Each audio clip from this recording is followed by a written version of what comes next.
ಪ್ರಾರಂಭದಲ್ಲಿ ಈಗಾಗಲೇ ನಮ್ಮ ಮನಕ್ಕೆ ಬಂದು ಅನುಗ್ರಹಿಸಿರುವಂತಹ ಸಪತ್ನೀಕರಾದಂತಹ ಅಗಸ್ತ್ಯರಿಗೆ, ಸಪತ್ನೀಕರಾದಂತಹ ಕಶ್ಯಪರಿಗೆ ಹಾಗೂ ಸಪತ್ನೀಕರಾದ ಗೌತಮರು, ವಸಿಷ್ಠರು ಇವರೆಲ್ಲರಿಗೂ ನಮ್ಮ ಸಾಷ್ಟಾಂಗ ಭಕ್ತಿಪೂರ್ವಕವಾದಂತಹ ಪ್ರಣಾಮಗಳನ್ನು ಸಲ್ಲಿಸ್ತಾ ನಾವು ಇವತ್ತಿನ ದಿನ ಬಿಂದುವಿನಲ್ಲಿರುವ ಸಕಲ ಗೋತ್ರೋತ್ಪನ್ನರಿಗೂ ವಂದಿಸುತ್ತಾ, ಕೇವಲ ಬಿಂದು ಅಂತ ತಿಳಿಬಾರ್ದು, ನಮ್ಮ ಒಂದು ಪರಿಸರದಲ್ಲಿ ನಮ್ಮ ಒಂದು ವ್ಯಾಪ್ತಿಯಲ್ಲಿ ಇರ್ತಕ್ಕಂಥ ಎಲ್ಲ ಗೋತ್ರೋತ್ಪನ್ನರಿಗೂ ನಾವು ವಂದನೆ ಮಾಡ್ತಾ ನಾವು ಇವತ್ತಿನ ದಿನ ಭಾರದ್ವಾಜರ ಸಪತ್ನೀಕರಾದಂಥ ಸುಶೀಲಾ ಸಹಿತ ಭಾರದ್ವಾಜ ಋಷಿಗಳು ಅವರನ್ನು ಒಂದು ರೀತಿಯಲ್ಲಿ ನಮ್ಮ ಯೋಗ್ಯತಾನುಸಾರವಾಗಿ ಪ್ರಾರ್ಥನೆ ಮಾಡೋಣ.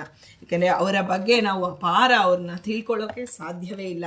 ಆದರೆ ಹೇಗೆ ಮಗು ಒಮ್ಮೆ ತನ್ನ ಒಂದು ಆ ಸಂಬಂಧದಿಂದ ಹೇಗೆ ತಾನು ಅದನ್ನು ಗುರುತಿಸುತ್ತೋ, ಎಲ್ಲರನ್ನೂ ಅಮ್ಮ ಅನ್ನತ್ತೀರಿ, ಅಮ್ಮ ಅಮ್ಮ ಅಮ್ಮ ಅನ್ನತ್ತೆ, ಅದಕ್ಕೆ ಒಂದೇ ಬರೋದು. ಹಾಗೆ ಎಲ್ಲ ಋಷಿ ಮುನಿಗಳ ಒಂದು ಇದು ಎಷ್ಟು ನಮ್ಮ ಯೋಗ್ಯತಾನುಸಾರಿ ಆಗುತ್ತೋ ಅಷ್ಟು ನಾವು ತಿಳಿಯೋಣ ಅಂತ ಹೇಳ್ತಾ, ಭಾರದ್ವಾಜರು ಅವರು ಬೃಹಸ್ಪತಿಯ ಪುತ್ರರಾಗಿದ್ದಾರೆ. ಮೊದಲಿಗೆ ನಾವು ಒಂದೊಂದೇ ಪಾಯಿಂಟ್ ನಮ್ಮ ಮನಸ್ಸಲ್ಲಿ ಬರ್ತಾ ಹೋಗ್ಬೇಕ್ರಿ, ಈ ಸ್ಕ್ರೀನಲ್ಲಿ ಬರ್ತಾ ಹೋಗುತ್ತೆ ನೋಡಿ. ಹಾಗೆ ಭಾರದ್ವಾಜರು ಯಾರು ಅಂದರೆ ಬೃಹಸ್ಪತ್ಯಾಚಾರ್ಯರ ಪುತ್ರರಾಗಿದ್ದಾರೆ. ಅವರು ಗೋತ್ರ ಪ್ರವರ್ತಕರು ಆಗಿದ್ದಾರೆ. ಈ ಗೋತ್ರ ಯಾವ ಗೋತ್ರದಲ್ಲಿ ನಾವು 7 ಗೋತ್ರ ಪ್ರವರಗಳಲ್ಲಿ ಭಾರದ್ವಾಜರ ಹೆಸರನ್ನು ಬಹಳ ಪ್ರಸಿದ್ಧವಾದಂತಹ ಗೋತ್ರ ಭಾರದ್ವಾಜ ಗೋತ್ರ. ಅದು ವ್ಯಾಪಕವಾಗಿದೆ. ಯಾವ್ಯಾವುದು 7 ಅಂದರೆ ಅಗ್ನಿವೇಶ್ಯ, ಆತ್ಮಭುವ, ಆತ್ರೇಯ, ರುಕ್ಷಸ, ಗಾರ್ಗ್ಯ, ಭಾರದ್ವಾಜ, ಶಾಂಗ, ಶೈಶಿರ ಅಂತ ಇಂಥ 7 ಗೋತ್ರಗಳಲ್ಲಿ ಭಾರದ್ವಾಜರ ಒಂದು ಹೆಸರನ್ನು ನಾವು ಕಾಣ್ತೇವೆ. ಈಗ ಭಾರದ್ವಾಜರು ಯಾರು? ಬೃಹಸ್ಪತಿಯ ಪುತ್ರರು ಅಂತ ನಾವು ತಿಳಿದ್ವಿ. ಹಾಗೆ ರಾಮಾಯಣದ ಪ್ರಕಾರ ಭಾರದ್ವಾಜರು ವಾಲ್ಮೀಕಿ ಮುನಿಗಳ ಶಿಷ್ಯರಾಗಿದ್ದಾರೆ. ವಾಲ್ಮೀಕಿ ಮುನಿಗಳು ತಮಸಾ ನದಿಗೆ ಹೋದ್ರಲ್ಲ ಸ್ನಾನಕ್ಕೆ, ಆಗ ವಲ್ಕಲವನ್ನು ಹಿಡಿದು ಅವರನ್ನು ಅನುಸರಿಸಿ ಹೋಗ್ತಾ ಇದ್ರು ಭಾರದ್ವಾಜರು. ಅಂದರೆ ಸದಾ ಗುರುವನ್ನ ಅನುಸರಿಸೋರು ಭಾರದ್ವಾಜರು. ನಾವು ಭಾರದ್ವಾಜ ಗೋತ್ರದಲ್ಲಿ ಹುಟ್ಟಿದ್ದೀವಿ ಅಥವಾ ಭಾರದ್ವಾಜ ಗೋತ್ರಕ್ಕೆ ನಾವು ಸೇರಿದ್ದೀವಿ ಅನ್ನೋದಾದರೆ ನಮಗೆ ಅನುಸರಣೆಯ ಬುದ್ಧಿ ನಮ್ಮ ಜೀನ್ಸಲ್ಲೇ ಬಂದಿರುತ್ತೆ. ಅದು ನಾವು ನೋಡಿ ಅದನ್ನು ಡೆವಲಪ್ ಮಾಡ್ಕೋಬೇಕಷ್ಟೇ. ನಮ್ಮೊಳಗೆ ಸದಾ ಇದೆ, ನಮ್ಮ ಮನೇಲಿ ಅಕ್ಕಿ ಬೇಳೆ ಎಲ್ಲ ಇದೆ ರೀ.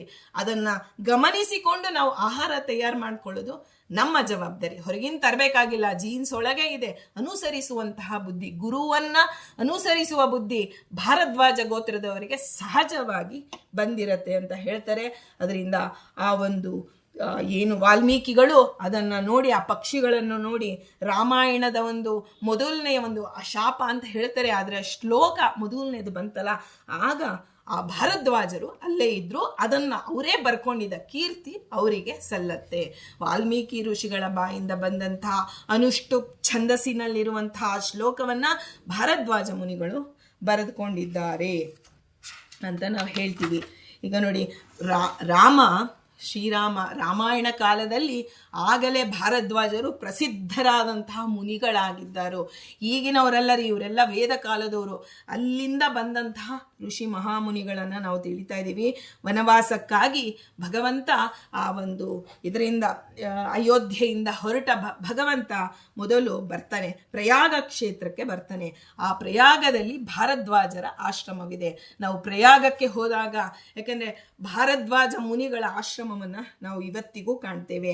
ರಾಮ ವನವಾಸನದಲ್ಲಿ ಪ್ರಪ್ರಥಮವಾಗಿ ಸಂದರ್ಶಿಸಿದಂತಹ ಮಹಾ ಮುನಿಗಳು ಇವರಾಗಿದ್ದಾರೆ. ಈ ಮಹರ್ಷಿಯನ್ನ ಇನ್ನೂ ನೋಡಿಲ್ಲ ರೀ, ಅಷ್ಟು ದೂರದಲ್ಲಿರುತ್ತೆ. ರಾಮ ಲಕ್ಷ್ಮಣ ಸೀತೆಯರು ಹೋಗ್ತಿರ್ಬೇಕಾದ್ರೆ ಆ ಒಂದು ಹೋಗುವಾಗ ಅಲ್ಲಿ ನೋಡ್ತಾನೆ, ದೂರದಲ್ಲಿ ನೋಡಿದಾಗ ಅದು ಭಾರದ್ವಾಜರ ಆಶ್ರಮ ಅನ್ಸುತ್ತೆ. ಅಂದರೆ ನೋಡಿ ಎಷ್ಟು ದೂರದಿಂದ ರಾಮನಿಗೆ ಅವರ ಒಂದು ತಪಪ್ರಭಾವ, ಅವರ ಒಂದು ಪ್ರಾರ್ಥನೆ, ಅವರ ಒಂದು ಶರಣಾಗತಿ ಅಷ್ಟು ದೂರದಲ್ಲಿದ್ರೂ ರಾಮ ಅವರನ್ನು ಗುರುತಿಸಿದ್ದಾನೆ. ಭಾರದ್ವಾಜ ಗೋತ್ರೋತ್ಪನ್ನರಿಗೆ ನಾವು ನಮಸ್ಕಾರ ಮಾಡುವಾಗ ಇದು ರಾಮನ ಅನುಗ್ರಹ ಪಡೆದಂತಹ ಭಾರದ್ವಾಜ ಗೋತ್ರದವರು ನೀವು ಅಂತ ತಿಳಿದು ನಾವು ಅವರಿಗೆ ನಮಸ್ಕಾರ ಮಾಡೋಣ ಅಂತ. ಏಕೆಂದರೆ ರಾಮ ಯಾರು? ಮೋಕ್ಷಪ್ರದ ರಾಮ.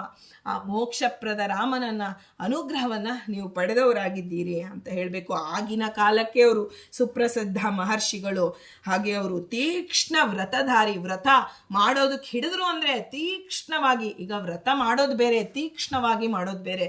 ತೀಕ್ಷ್ಣ ಅಂತಂದ್ರೆ ನಾವು ಹೇಳ್ತೀವಲ್ವಾ, ಈ ಒಂದು ಚೂರು ಈಗ ಈ ಇದರಲ್ಲಿ ನಡೀತಾ ಇರ್ತಾರೆ ನೋಡಿ, ಒಂದು ಬಾಳೆ ನಾರಿನಲ್ಲಿ ಕಟ್ಟಿ ನಮ್ಮ ವಿಜೇಂದ್ರ ಸೋಳು ನಡೆದ್ರು ಅಂತ ನಾವು ಕೇಳ್ತೀವಿ. ಅದು ತೀಕ್ಷ್ಣವಾದಂತಹ ನಡಿಗೆ. ನಾವು ನಡಿತೀವ್ರಿ ಕೆಳಗಡೆ ಹಿಂಗೆ ನಡೆಯೋಷ್ಟರೊಳಗೆ ಎಲ್ಲೋ ಒಂದು ಕಡೆ ಜಾರಿ, ಇನ್ನೊಂದು ಕಡೆ ಏನೋ ಕಾಲು ನೋವು ಮಾಡ್ಕೊಂಡಿರ್ತೀವಿ. ಅವರು ಒಂದು ಬಾಳೆ ನಾರಿನ ಮೇಲೆ ನಡಿಬೇಕಾದ್ರೆ ಇನ್ನೆಷ್ಟು ಅವರಿಗೆ ತಮ್ಮ ಒಂದು ದೇಹದ ಮೇಲೆ ಹಿಡಿತಾ ಇರಬೇಕು. ಹಾಗೆ ತೀಕ್ಷ್ಣವಾದಂತಹ ವ್ರತಧಾರಿಗಳಾಗಿದ್ರು, ದಿವ್ಯ ಜ್ಞಾನ ಸಂಪನ್ನರು ಭಾರದ್ವಾಜರು. ಅವರು ಭಗವಂತನ ಆಗಮನಕ್ಕಾಗಿ ನಿರೀಕ್ಷೆ ಮಾಡ್ತಾ ಕುಳಿತಿದ್ರು. ಭಗವಂತ ಬರ್ತಾನೆ ರಾಮರೂಪದಿಂದ ನನ್ನ ಬಳಿ, ನಮ್ಮ ಮನೆಗೆ ಬರ್ತಾನೆ. ಈಗ ನಾವು ಹೇಳ್ತೀವಿ ನೋಡಿ, ನಾವು ನೋಡಿ ಸ್ವಾಮಿಗಳು ಅಲ್ಲಿದಾರ್ರಿ, ಅಲ್ಲಿ ಹೋಗ್ಬೇಕು ಇಲ್ಲಿ ಹೋಗ್ಬೇಕು ಅಂತಿರ್ತೀವಿ. ಆದರೆ ನಿಜವಾಗಿ ಭಾರದ್ವಾಜರು ನಮ್ಗೆ ತೋರಿಸ್ಕೊಡ್ತಾರೆ, ನೀವು ನಿಮ್ಮ ಅನುಷ್ಠಾನ ಸರಿಯಾಗಿ ಕೂತು ನಿಮಗೆ ಕೊಟ್ಟ ಜಾಗದಲ್ಲಿ ಮಾಡಿದ್ರೆ ನಿಮ್ಮ ಮನೆ ಬಾಗಿಲಿಗೆ ಗುರುಗಳು ಬಾಗಿಲು ತಟ್ಟಿ ಒಳಗೆ ಬಂದೇ ಬರ್ತಾರೆ ಅಂತ. ಭಾರದ್ವಾಜ ಯಾರು? ಮೊದಲಿಗೆ ಜಗದ್ಗುರು, ಕೃಷ್ಣ ಒಂದೇ ಜಗದ್ಗುರು ಅಂತ ಹೇಳ್ತೀವಿ. ಭಗವಂತ ಜಗದ್ಗುರುವಾಗಿ ಭಾರದ್ವಾಜರ ಆಶ್ರಮಕ್ಕೆ ಬಂದ ಅಂತ ಅಲ್ಲಿ ವಾಲ್ಮೀಕಿಗಳು ಹೇಳ್ತಾರೆ. ಹಾಗೆ ಅಯೋಧ್ಯೆಗೆ ಅವರು ಭಾರದ್ವಾಜರು ಪ್ರಾರ್ಥನೆ ಮಾಡ್ತಾರೆ, ಸ್ವಾಮಿ ಇಲ್ಲೇ ಇದ್ದುಬಿಡು ಅಂತ. ಆಗ ರಾಮ ಹೇಳ್ತಾನೆ, ಅಪ್ಪ ಇದು ಅಯೋಧ್ಯೆಗೆ ಹತ್ತಿರ ಇದೆ, ತುಂಬ ಜನಗಳು ಬರೋದ್ರಿಂದ ನನ್ನ ನೋಡಕ್ಕೆ ಅಂತ ಬರ್ತಾರೆ. ಆಶ್ರಮವಾಸಿಗಳಿಗೆ ಅವರ ತಪಶ್ಚರ್ಯೆಗೆ ತೊಂದರೆ ಆಗತ್ತೆ, ದಯಮಾಡಿ ಇಲ್ಲಿ ಬೇಡ ಸ್ವಾಮಿ, ನೀವು ಇನ್ನೊಂದು ಪ್ರದೇಶ ಸೂಚನೆ ಮಾಡಿ ನಾವು ಆ ಪ್ರದೇಶದಲ್ಲಿ ಇರ್ತೀವಿ ಅಂದ್ರೆ ಭಾರದ್ವಾಜರ ಕೋರಿಕೆಯನ್ನು ಭಗವಂತ ತಳ್ಳಿ ಹಾಕಲಿಲ್ಲ. ಭಾರದ್ವಾಜರಿಗೆ ಅಷ್ಟು ಪ್ರಾಶಸ್ತ್ಯ ನೀಡಿದ್ದಾನೆ ರಾಮ. ಆಗ ಭಾರದ್ವಾಜರು ಹೇಳ್ತಾರೆ, ಸ್ವಾಮಿ ನೀನು ಚಿತ್ರಕೂಟಕ್ಕೆ ಹೋಗೋ ಅಂತ ಹೇಳಿ ಚಿತ್ರಕೂಟಕ್ಕೆ ಹೋಗುವಂತ ದಾರಿಯನ್ನು ಆ ಭಾರದ್ವಾಜರು ಗುರುತಿಸಿ ಕೊಡ್ತಾರೆ. ಹೀಗೆ ರಾಮನನ್ನ ಹುಡುಕಿಕೊಂಡು ಬಂದ ಆ ಭರತ ಬಂದಿದ್ದು ಅಷ್ಟೇ ಭಾರದ್ವಾಜರ ಆಶ್ರಮಕ್ಕೆ. ಸುಶೀಲ ಸಹಿತ ಭಾರದ್ವಾಜರು ಎಲ್ಲ ರೀತಿಯಿಂದ ಸ್ವಾಗತ ಮಾಡ್ತಾರೆ. ಯಾಕೆಂದ್ರೆ ಅವನಿಗೆ ಗೊತ್ತು ಭರತ ಯಾರ ಜೊತೆ ಬಂದಿದ್ದ ಗೊತ್ತಾ? ವಸಿಷ್ಠ ಋಷಿಗಳು, ಅವರ ಕುಲಪುರೋಹಿತರು, ಅವರ ಜೊತೆ ಬಂದಿದ್ದ. ಆದ್ರಿಂದ ವಸಿಷ್ಠರ ಬಗ್ಗೆ ಯಥಾಯೋಗ್ಯವಾಗಿ ನಾವು ಹಿಂದೆ ತಿಳಿದೀವಿ. ಹಾಗೆ ವಸಿಷ್ಠರೊಂದಿಗೆ ಬಂದಂತ ಭರತ ಆ ಭಾರದ್ವಾಜರ ಒಂದು ಆಶ್ರಮಕ್ಕೆ ಬಂದ, ಅವರಿಂದ ಸ್ವಾಗತ ಪಡೆದುಕೊಂಡಿದ್ದಾನೆ ಭರತ.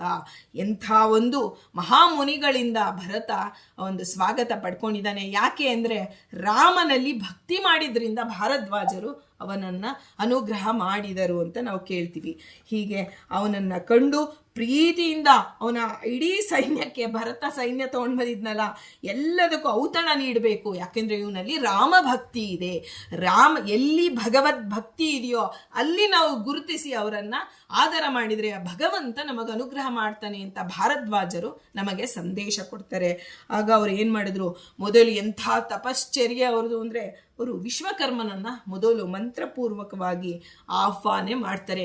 ವಿಶ್ವಕರ್ಮ ಮೊದಲಿಗೆ ನಾವು ಏನೇ ಮದುವೆ ಮನೆ, ಒಂದು ಮುಂಜಿ ಮನೆಯಲ್ಲಿ ನಾವು ಏನೇ ಒಂದು ಕಾರ್ಯಕ್ರಮ ಮಾಡಬೇಕಾದ್ರೆ ಮೊದಲಿಗೆ ವಿಶ್ವಕರ್ಮನನ್ನ ಪ್ರಾರ್ಥನೆ ಮಾಡ್ಬೇಕಂತೆ. ಬಂದವರಿಗೆ ಉಳಿದುಕೊಳ್ಳೋದಕ್ಕಾಗಿ ವ್ಯವಸ್ಥೆ ಮಾಡೋದು ವಿಶ್ವಕರ್ಮ.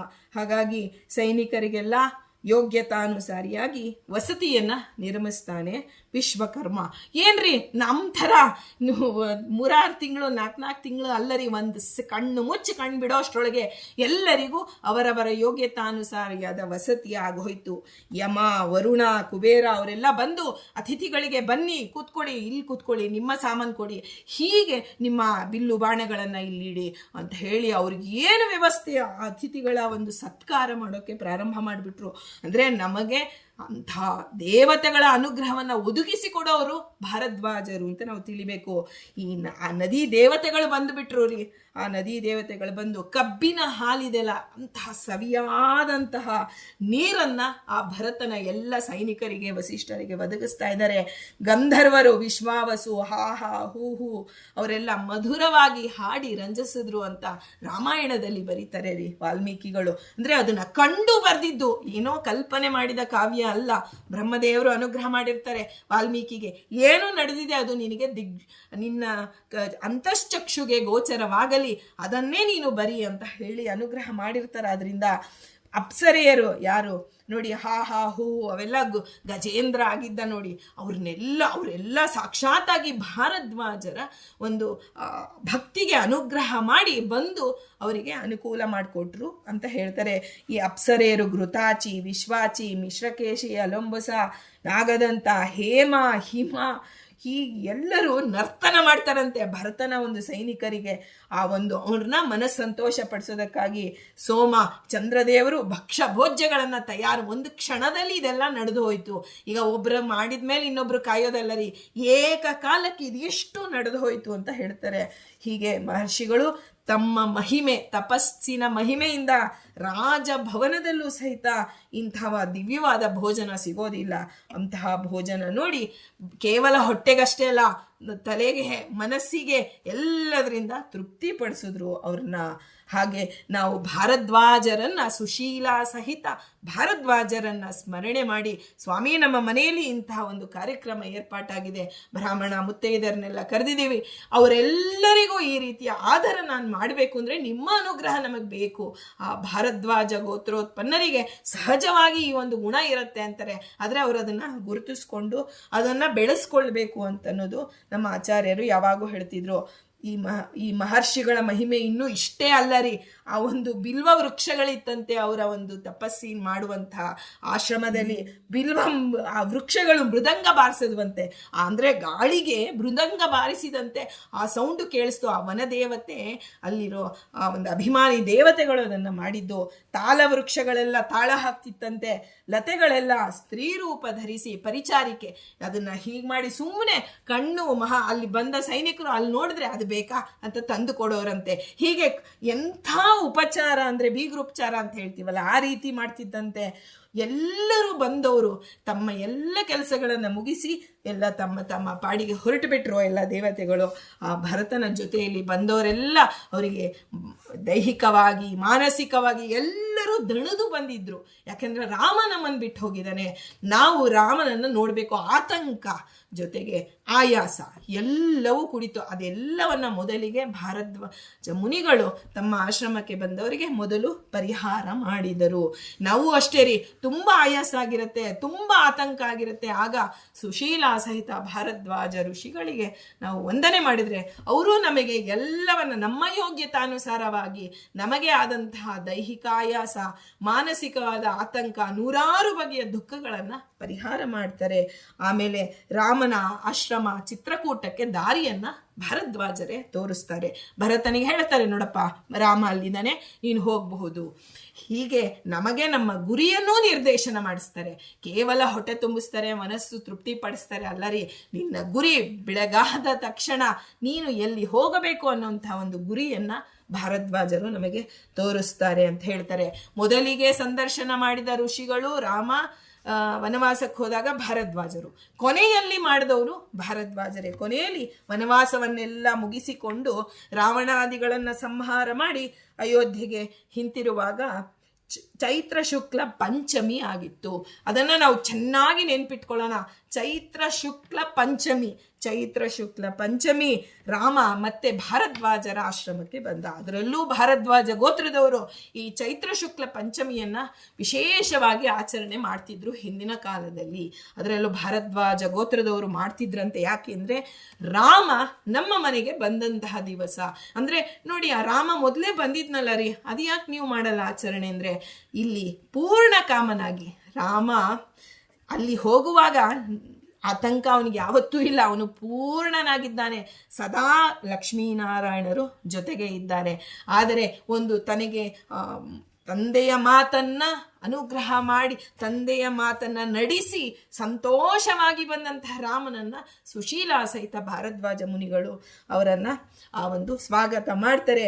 ಅವನಿಗೆ ಭರತನ ವಿಷಯ ಎಲ್ಲವನ್ನ ಪರಿಪೂರ್ಣ ಕಾಮನಾಗಿ ಬಂದಂತಹ ರಾಮನ ಎಲ್ಲ ಪರಿವಾರದವರು ಜೊತೆಗೆ, ಮೊದಲು ನೋಡಿ ಹನುಮಂತ ಇರಲಿಲ್ಲ, ರಾಮ ಬಂದಾಗ ಕೇವಲ ಲಕ್ಷ್ಮಣ ಇದ್ದ.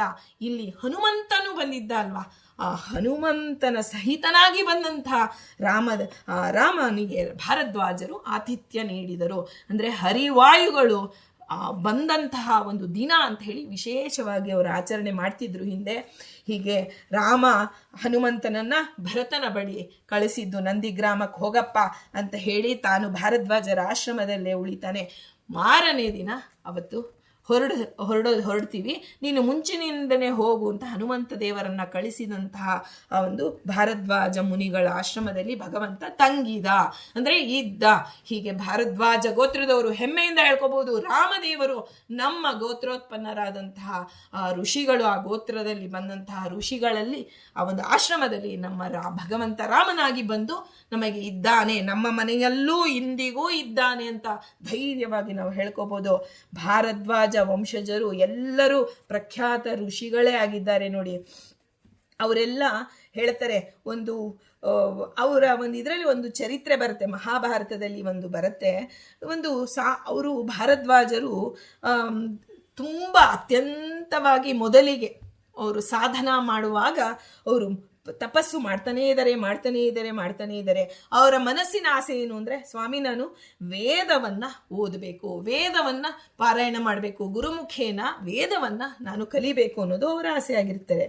ಹಾಗೆಂದ ನಾನು ನಿನಗೆ 3 ಜನ್ಮ ಕೊಡ್ತೀನಿ ಅಂತ ಹೇಳ್ತಾರೆ ಇಂದ್ರದೇವರು. 3 ಜನ್ಮದಲ್ಲಿ ನಾನು ಬ್ರಹ್ಮಚಾರಿಯಾಗಿ ವೇದಾಧ್ಯಯನ ಮಾಡ್ತೀನಿ ಅಂತ ಹೇಳ್ತಾರೆ. ಆಗ ಬ್ರಹ್ಮದೇವರು ಹೇಳ್ತಾರೆ, ಅಲ್ಲಪ್ಪ ನೀನು ಗೃಹಸ್ಥನಾಗಿ ನೀನು ತುಂಬ ಸಾಧನೆ ಮಾಡೋದಿದೆ ಅಂತ ಹೇಳಿ ಆ ಒಂದು ಇದನ್ನು ತೋರಿಸ್ತಾರೆ.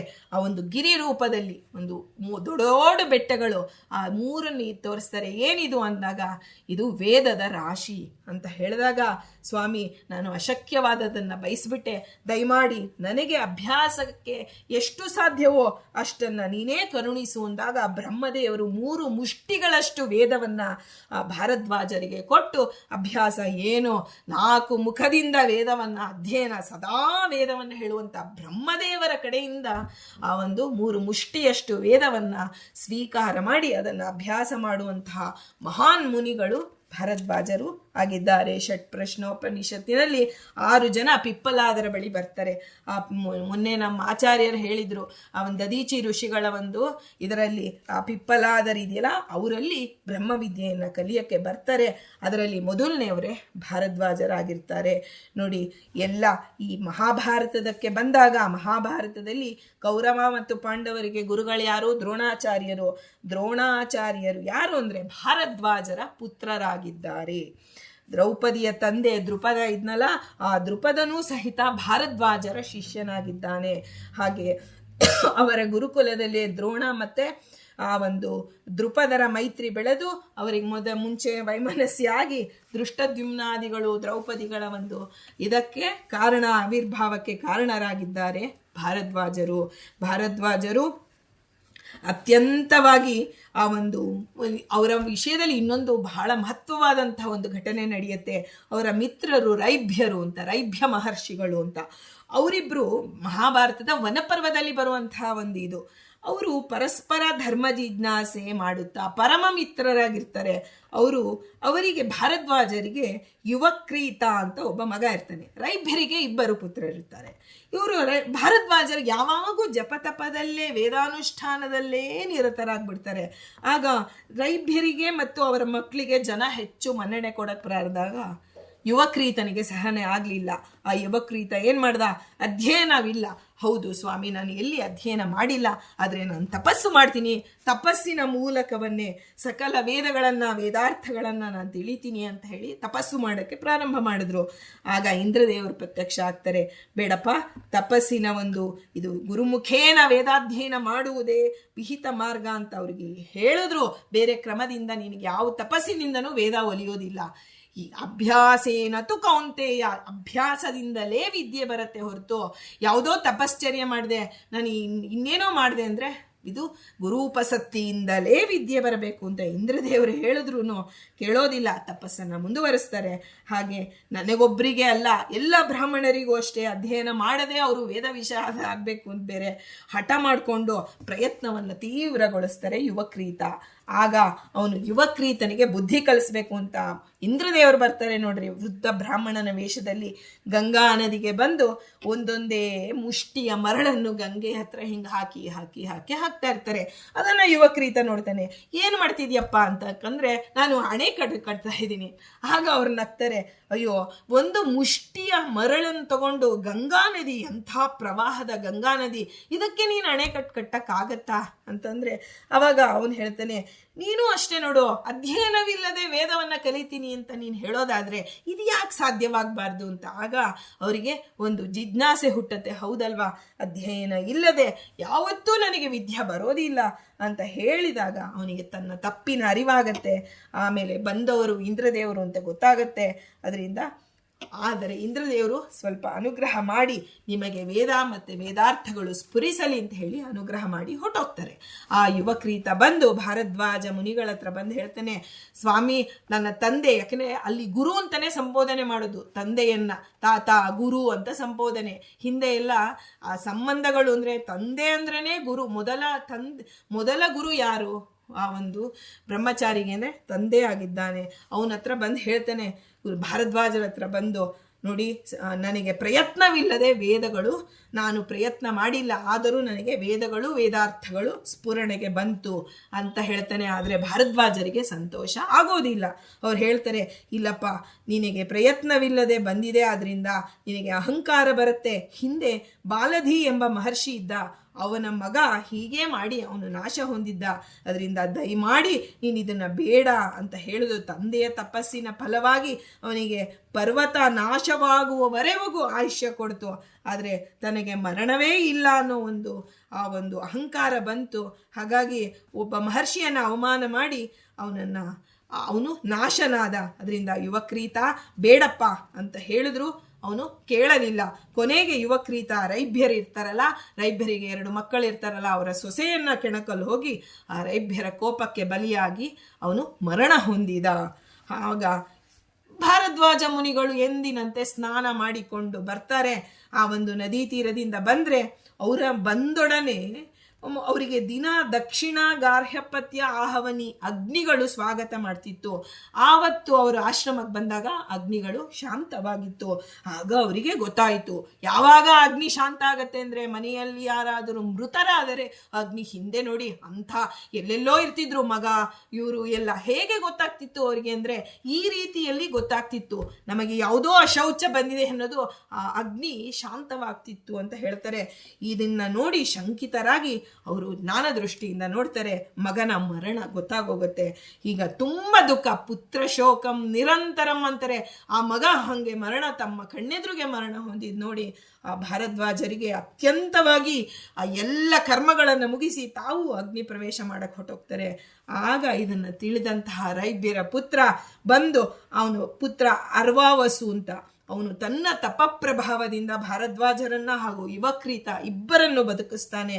ಮುಂದೆ ಅಧ್ಯಯನವಿಲ್ಲದೆ ಯಾರೂ ವೇದಗಳನ್ನು ತಿಳಿಯಬಾರದು ಅಂತ ಹೇಳಿ ಇಂದ್ರನಿಂದ ವರವನ್ನು ಪಡಿತಾನೆ ಅಂತ ಹೇಳ್ತಾರೆ. ಅಂದರೆ ಆ ಯುವಕ್ರೀತ ಮತ್ತು ಆ ಭಾರದ್ವಾಜರ ಈ ಇದನ್ನು ನೋಡಿದಾಗ ನಮಗೆ ಗೊತ್ತಾಗತ್ತೆ, ಯಾವುದೇ ಕಾರಣದಿಂದ ಅಧ್ಯಯನದಿಂದಾಗಲಿ ನಾವು ಈ ಹರಿಯ ಇಚ್ಛೆಗೆ ವಿರುದ್ಧವಾದ ಇಚ್ಛೆಯನ್ನು ನಾವು ಯಾವತ್ತೂ ಪಡಿಬಾರದು. ನಮಗೇನೋ ನಾವು ಎಷ್ಟೇ ಪ್ರಾರ್ಥನೆ ಮಾಡಿದ್ರೂ ಅದು ನಮಗಾಗಿಲ್ಲ ಅಂದರೆ, ಸ್ವಾಮಿ ಹರಿಯ ಸಂಕಲ್ಪಕ್ಕೆ ಜಯವಾಗಲಿ, ನಿನ್ನ ಹರಿಚಿತ್ತ ಸತ್ಯ, ನಿನ್ನ ಚಿತ್ತಕ್ಕೆ ಬಂದುದು ಎನ್ನ ಚಿತ್ತಕ್ಕೆ ಬರಲಿ, ಅನ್ಯಥಾ ಬಯಕೆಯ ಕೊಡದಿರೋ ಅಂತ ಏನು ನಮಗೆ ದಾಸರಾಯರು ಹೇಳಿದರೆ ಅದನ್ನು ಅನೂಚಾನವಾಗಿ ಮಾಡಿ ತೋರಿಸಿದಂಥವರು ಭಾರದ್ವಾಜ ಮುನಿಗಳಾಗಿದ್ದಾರೆ. ನೋಡಿ, ಇದೆಲ್ಲದಕ್ಕಿಂತ ನನ್ನ ಮನಸ್ಸಿಗೆ ನನಗೆ ನನ್ನ ಗುರುಗಳು ಭಾರದ್ವಾಜರ ಬಗ್ಗೆ ತಿಳಿಸಿಕೊಟ್ಟಿದ್ರು. ಆದರೆ ವಿಶೇಷವಾಗಿ ನನಗೆ ಕೊಟ್ಟಿದ್ದು ಅಂದರೆ ಕೊರೋನಾ ಬಂದಾಗ ರೀ. ಕೊರೋನಾದಲ್ಲಿ ಅದಕ್ಕೆ ಯಾಕೆ ಕೊರೋನಾಗೂ ಭಾರದ್ವಾಜರಿಗೂ ಏನ್ರಿ ಸಂಬಂಧ ಅಂದರೆ, ನೋಡಿ, ಹಿಂದೆ ಇದರ ರಾಮಾಯಣ ಕಾಲದಲ್ಲಿ ಭಾರದ್ವಾಜ ಮುನಿಗಳ ಸುತ್ತಮುತ್ತದ ಹಳ್ಳಿ ಪ್ರದೇಶ, ಗುಡ್ಡಗಾಡುಗಳಿದೆಯಲ್ಲ, ಅಲ್ಲಿ ಸಾಂಕ್ರಾಮಿಕ ವ್ಯಾಧಿ ಹರಡ್ಬಿಡ್ತು. ಏನು ಸಾಂಕ್ರಾಮಿಕ ವ್ಯಾಧಿ ಅಂದರೆ ಹೇಗೆ ಬಂತು ಅಂದರೆ, ಜನರು ಸಾಮೂಹಿಕವಾಗಿ ಸಾಯೋಕ್ಕೆ ಶುರುವಾಗ್ಬಿಟ್ರು.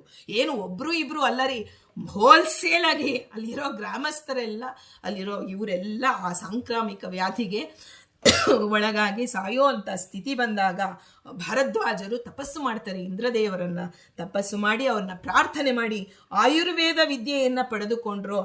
ಅವನು ದಿವೋದಾಸ ಅಂತ ಹೇಳಿ ಅವನ ತನ್ನ ಶಿಷ್ಯರ ಮೂಲಕ ಅದನ್ನು ಪ್ರಚಾರ ಮಾಡಿಸಿ ಆ ಒಂದು ವ್ಯಾಧಿಯನ್ನು ಹೋಗಲಾಡಿಸಿದರು, ಸಾಂಕ್ರಾಮಿಕ ವ್ಯಾಧಿಯನ್ನು.